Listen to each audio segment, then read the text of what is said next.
What is up, guys, and welcome to Mock Draft 3.0, the final mock draft before we get to the main event, the 2017 NFL Draft.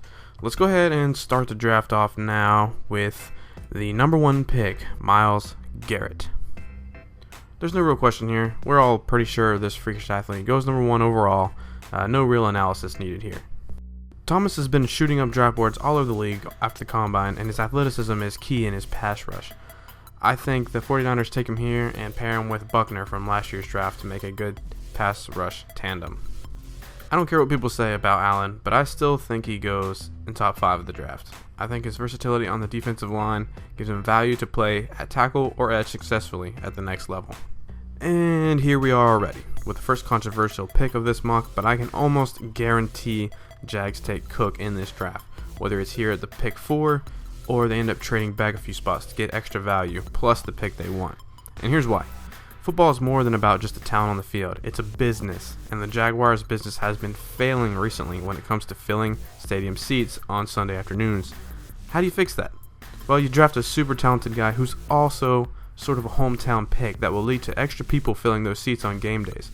Just look at the Jags' first round picks of the past 3 years in a row. You have Jalen Ramsey, Florida State, Dante Fowler Jr., Florida, and Blake Bortles, Central Florida. This isn't new for the Jaguars, and I think they really take Cook to not only upgrade the run game, but to bring in more fans on game days. Maybe the best overall talent in the whole draft. I have him falling here to 5 just due to team needs in the top. But I think the Titans pull the trigger on Adams here and bolster that secondary and get an absolute stud from LSU. Oh man, here we are already at controversy number 2. Yes, I do think Watson is the best quarterback in the draft. I mean, come on, the guy absolutely destroyed 2 Alabama defenses stacked with NFL talent. Plus, I've personally seen the guy play in person on 2 different occasions, and he more than impressed both times. The Jets are in complete shambles, and they need a playmaker now, and Watson can be that guy. The Chargers could use a little help on the back end of the secondary, and Hooker is a damn good safety that is pretty decent in coverage, and just an overall good football player to take here. Now tell me right now, there's a better fit in the NFL for Fournette than here in Carolina. This team with Fournette and Cam Newton would be absolutely terrifying in the run game. They would become the premier power run team in the NFL, and with Jonathan Stewart getting up there in age, it's a perfect match. This was actually one of the tougher picks to make in my mock draft, but I think with the questions surrounding the secondary and Pac-Man Jones' arrest and William Jackson III's uncertainty after his injury, I think they have no choice but to go corner here at pick number 9, and Lattimore is from right up the road there in Columbus, so he would be making a pretty good transition to the NFL level. The Bills are in desperate need of a playmaker with the continuous injuries to Sammy Watkins. Mike Williams is the best receiver in this draft, and he would be a great pick for them here at the number 10 spot. Barnett is a pretty good pass rusher, and the Saints need all the help they can get on defense. I think Barnett will fit in nicely in the scheme and will make an immediate impact. Howard is an insane athlete, and I think the Browns take him here. The only other thing I see the Browns doing here is taking a quarterback, but I feel they might pull the trigger on Howard given how athletic he is. I think this is the most perfect fit for Trubisky in the draft. Spending a year or 2 learning behind Palmer would help mold him into an elite quarterback at the next level. Yeah, the Cardinals need wide receiver help too, but I think they look towards the future and take a quarterback here. Conley saw his stock rise during the combine, and I think the Eagles could end up taking him here after all the offseason offensive additions the Eagles have made prior to the draft.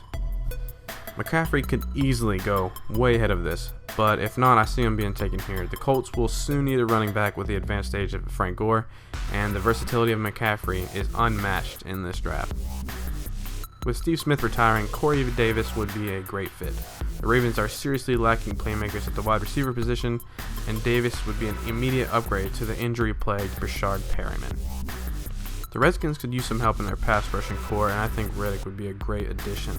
His versatility as a defender makes him a great prospect for any team needing to fix their pass rush problems.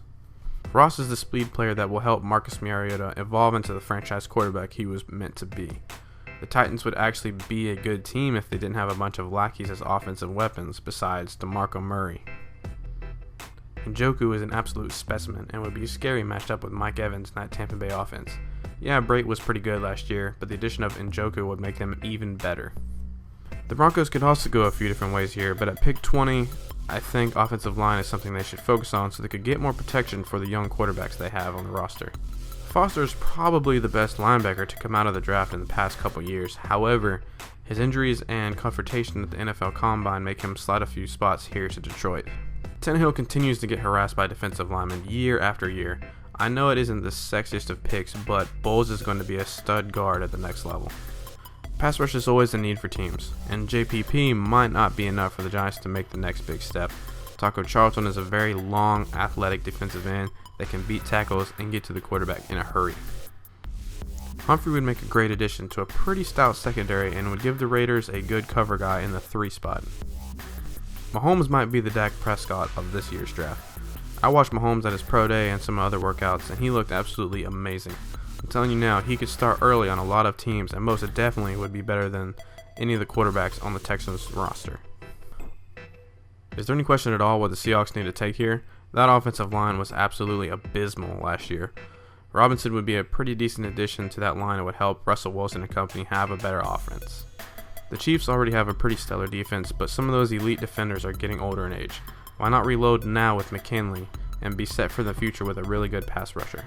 Peppers here at 28 is perhaps a steal of the draft. I'm not sure why it is that Peppers has fallen on all the draft boards and mock drafts, but this dude can straight up ball. The Cowboys would be a perfect fit with the many losses in the Cowboys secondary during free agency.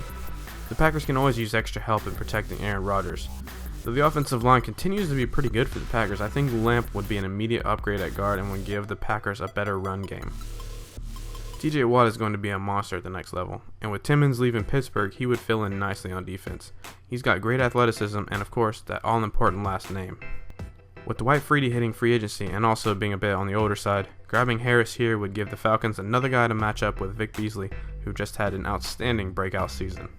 It's no real question that the Saints have lacked recently in their secondary. Between the injuries to guys like PJ Williams and just an overall bad play, they're going to need some help getting back into dominant status. Taking White from an esteemed defensive back school such as LSU would be the best thing for them here at the end of the first round. Thanks for watching, guys. Be sure to subscribe for more great sports content in the near future, and like always, stay legendary.